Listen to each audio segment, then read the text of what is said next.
Le 5e sommet mondial sur le tourisme urbain, les villes vivrières de culture locale pour les voyageurs du monde, c'était le thème de ce sommet, a pris fin hier à Luxor en Égypte.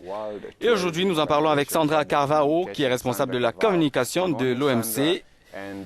Bonjour Sandra, merci de nous rejoindre sur le Morning Call. Alors pourquoi avoir choisi Luxor en Égypte lorsqu'on sait que ce pays a actuellement maille à partir avec son secteur touristique? Very much. We have just finished actually 3 days of meetings organized by the World Tourism. Nous venons de terminer ces 3 jours de rencontres organisées par l'Organisation mondiale du tourisme, une agence spécialisée des Nations unies dans le tourisme. Il y a d'abord eu la tenue du conseil d'administration, suivi du 5e sommet mondial sur le tourisme urbain. C'était effectivement une marque de confiance de la communauté internationale du tourisme à l'intention de l'Égypte. 3 jours très productifs, une bonne participation. Nous avons eu plus de 400 participants de 40 pays dans le monde. De bons échanges avec les autorités égyptiennes du tourisme également.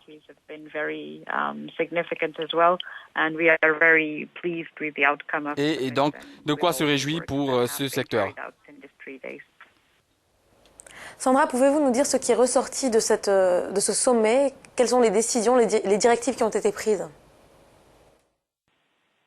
We concluded this day's conference on the Nous nous sommes mis d'accord sur la nécessité d'impliquer les communautés et les cultures locales dans le développement du tourisme. L'un des thèmes principaux de cette rencontre était effectivement de savoir comment combiner les cultures locales et le tourisme.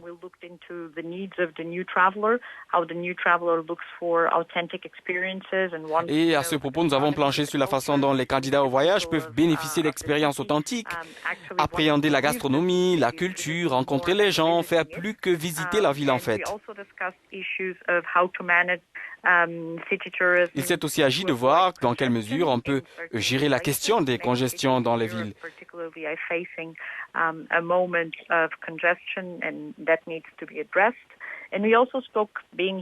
Et c'est notamment le cas de nombreux pays européens. Les villes étouffent. Il nous a également semblé important de réfléchir à la façon dont les ressources générées par le tourisme peuvent aider à préserver les monuments culturels.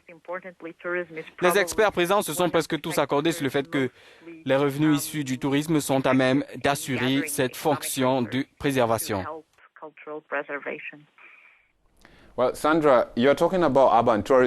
Alors Sandra, vous parlez de tourisme urbain. Aujourd'hui, l'accent est davantage mis sur la promotion de l'écotourisme. S'agit-il là d'une préoccupation pour l'Organisation mondiale du tourisme? Yes, definitely. We always put the emphasis on the issue that there can be no. Évidemment, nous mettons toujours l'accent sur la question de la durabilité quand on parle de développement. Il faut que ce soit évident pour tout le monde que lorsqu'on parle de durabilité, de développement durable, si vous voulez, il y a l'aspect économique, social et environnemental. Or, ces questions ne sont pas toujours prises en considération dans nos villes. L'impact environnemental est important.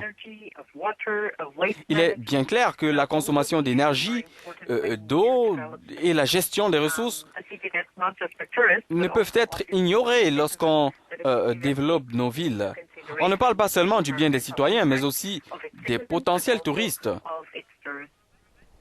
Voilà, c'était Sandra Carvalho qui revenait sur la question du tourisme urbain. Il y a beaucoup de pays qui essaient de mettre en place des initiatives pour